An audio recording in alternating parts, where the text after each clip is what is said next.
Scanning for audio. Lord Nimon! It is I, Sardide.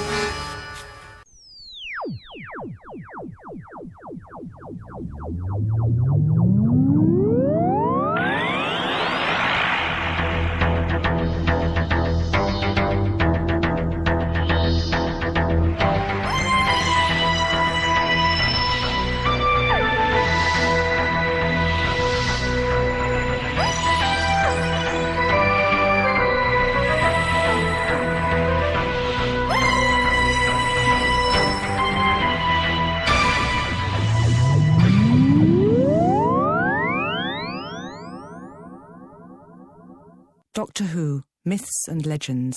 Disc 3, The Horns of Nimon. Welcome to another Tin Dog podcast. This time I'm going to be talking about the Horns of the Nimon. Perhaps the most misunderstood of all Doctor Who stories, but that's just my opinion. No, I think you'll find it's the opinion of quite a few other people. Go on. The fuel cells, sir. I modified the fuel cells. You are a liar. No, sir, truly. You wouldn't have the skill or the intelligence to adapt those engines in a million years. You deviated from the set course, didn't you? Didn't you? It was a computer malfunction, sir. Your story alters by the second. You endangered the tribute to the Nimon. It was a computer malfunction, sir. You know the penalty. No, sir. The Nimon shall deal with but you. But, sir! Into the complex. In the name of the Second Skolan Empire. Ah! And now, the rest of them, including her. Leave those controls. Oh, hello there. I was just about... Stand aside. Kill him. But not yet. We need to know who he is and what he is doing here. Well, really, I was just standing here admiring the view. Silence. Later, you will be questioned, tortured, and killed. Well, I hope you get it in the right order. I'll be talking later about why it's so universally disliked, but let's face it, not everyone even knows what it's about. Let's read the back of this box, shall we? Taken from the back of my DVD box, not necessarily the official one. While the Doctor attempts some much-needed repairs to the TARDIS and narrowly avoids a collision with a crippled spaceship materialising on board the craft, the Doctor and Romana find that it contains a very special kind of cargo. Frightened teenagers from the planet Aneth, who are being sent to Skonos to be sacrificed of the Lord Nimon. With the ship's pilot dead after an onboard explosion, the equally frightened co-pilot forces the Doctor and Romana to help him fix his craft. But once the craft is running, the co-pilot abandons the Doctor to his TARDIS, taking Romana with him as a new sacrifice to the Nimon. The Nimon dwells within the great maze of the power complex of Skonos, a fearsome monster with immense scientific powers. The Nimon has promised to restore the Skolan Empire to its former glory in return for the sacrifices. But when Romana is transported accidentally to the far-off planet of Krynoth, she sees firsthand what the Nimon promise is worth. It is a promise made long ago by the people of Krynoth, a planet now desolate, drained of energy. Soon the great journey of life will continue. Then millions of Nimon will come to Skonos to feed. Yeah, that's it really. That's your box. That's what it's about. Sounds like a perfectly acceptable Doctor Who story, so why is it so universally disliked? I've got a theory. You know I would. My theory is, this is the embarrassing relative at a wedding. You see, you know you love your uncle or aunt or... We'll say it's an embarrassing cousin. And this cousin is loud, badly dressed, says inappropriate things, doesn't look great, and you seldom see them.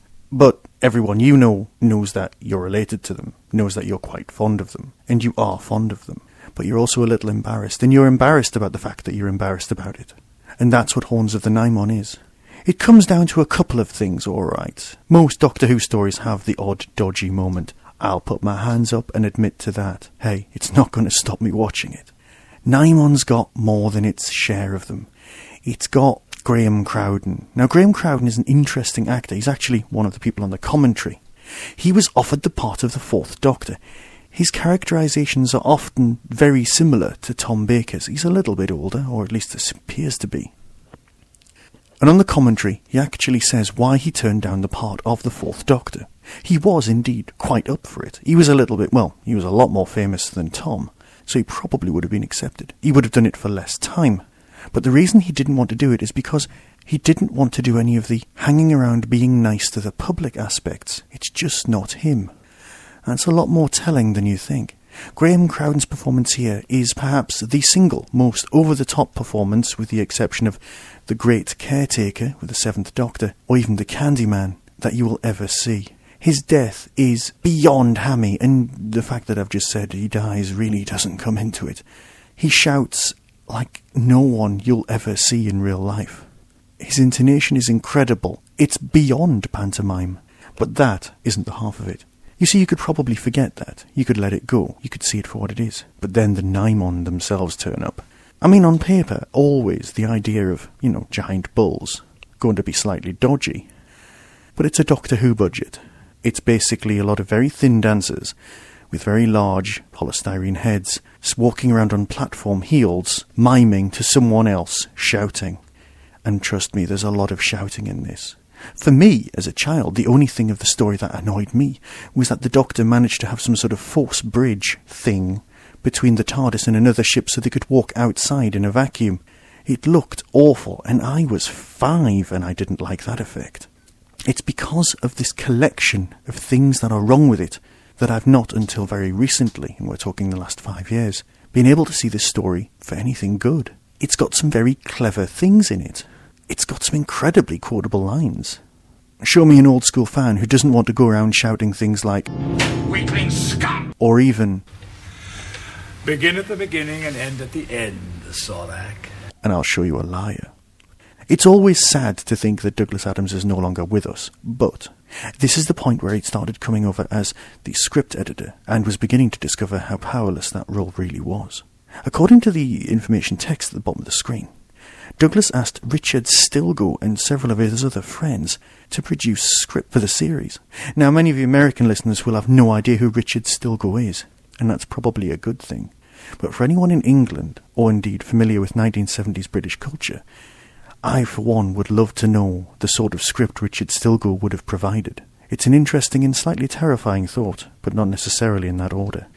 So all of his new friends managed to completely fail to hand over any new scripts, and so he fell back on the old script editor. And it's Anthony who provides one of the commentaries on this ridiculously odd disc. I say ridiculously odd, it's not that bad. None of these 3 stories have been that bad. This disc, of course, as well as the commentary, that's with Janet Ellis, the mother of Sophie Ellis-Bextor, the Blue Peter presenter, and that takes us to another Doctor Who extra on this disc in a moment, Lalla Ward. And with Lalla Ward being on this commentary, the chances of Tom Baker appearing on the commentary as well are reduced to 0. And of course Graham Crowden. It's a nice threesome, talking very nicely about a nice story. Now there is a couple of extras on this disc beyond this, as well as of course the PDFs and the coming soons and things. The first one is something that everyone's been looking forward to for a while. It's called Who Peter, and it's a documentary about the association of the children's TV series Blue Peter with Doctor Who. Now this is only part 1. This covers the entire classic era, and it's a fantastic documentary. It goes into a lot of depth, it has a lot of interviews with a lot of very good people, and it takes you almost up to the new series being reborn. It's a lovely piece of filmmaking in itself. Of course that's to go with the Janet Ellis connection because she was a Blue Peter presenter. But that's still not the best thing on the disc. Yes, I found an Easter egg. Now, there is a trick to finding Easter eggs on the new Doctor Who disc, something that means you don't have to mess about. At the beginning, when the woman says, To select audio navigation, press Enter now. Press Enter. Scroll through all the menus, and if there's an Easter egg, it's actually listed as Easter egg. It's not exactly a difficult way of finding something, but it is easier. So, you find the Easter egg, you press play, and it's the Scottish Falsetto Sock Company. Yes, we last saw them on the War Games. And this time they're saying how to list every actor who's ever played the Doctor's name. It's hilarious. It lasts about a minute, and I'm not going to spoil it any more than that. You just have to find it and press play. As far as I can make out, none of the other 2 discs have any extras, which is fine. So, before I move on to astrology and then fade away until next time, and next time I will be doing a very nice 3rd anniversary special. Yes, I think it's time for me to have my slightly delayed special podcast release, celebrating 3 years of the Tin Dog podcast. Before I do that, I just want to say that I am definitely going to WHO AT FAB CAFE. That's the Manchester Doctor Who event with many of the original cast there. I will put up a link on my website, or you can email me and I'll pass on any information that you'd like, telling you how to book. Tickets are available from the venue itself for £29 or online for £30. It's a one-day event, well worth attending. I'll be wearing the Tin Dog Podcast t-shirt, so if you want to come over and say hello, feel free. And if you decide to book, if you'd like to tell the organisers that you'd heard about it through this show, that would be great. And so, one tiny more thing before I read you a nice astrology.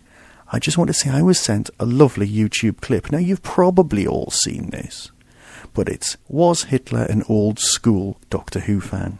The link for that's going to be on the website as well. I haven't laughed that much in a very, very long time. And now astrology for Philip Tricker, born on the 23rd of February 1968. You were born in the time of the Second Doctor, with Jamie McCrimmon in the Ascendant, born during the Web of Fear, and on the anniversary of the broadcast of Death to the Daleks, The Visitation Part 4, Terminus Part 4, Planet of Fire Part 1, The Two Doctors Part 2, and you share your birthday with Jerry Davies. Beware a man with a beard. You have enough intelligence to visit a museum and not take anything home with you. A power cut will change your plans for a trip to the beach. A lost tool could be replaced after you get the blame for something you actually did. A big dog will enter your life to stop things going with a big bang. Accept what you see around you, and faith will come. One man's God is another man's volcano. A man wearing a kilt will surprise you from behind as you see for yourself that some potatoes are taller than others.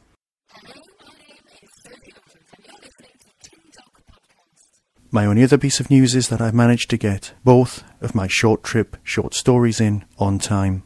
So until next time, be seeing you.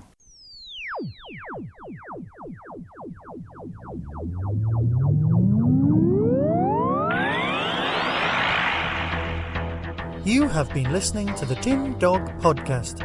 Doctor Who and its associated shows are all trademark of the BBC. No infringement is intended. Contact us at tin-dog@hotmail.co.uk.